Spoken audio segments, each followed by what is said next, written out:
How to use CapCut template in TikTok.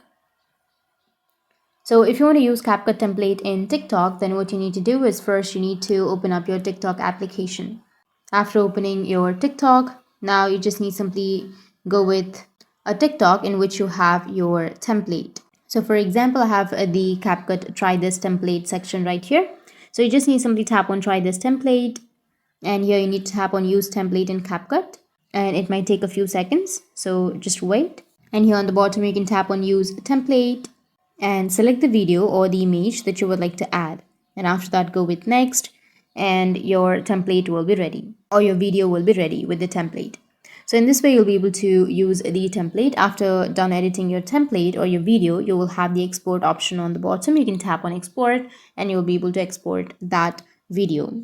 So that's it, and if you have any questions, feel free to comment below. Thanks for watching.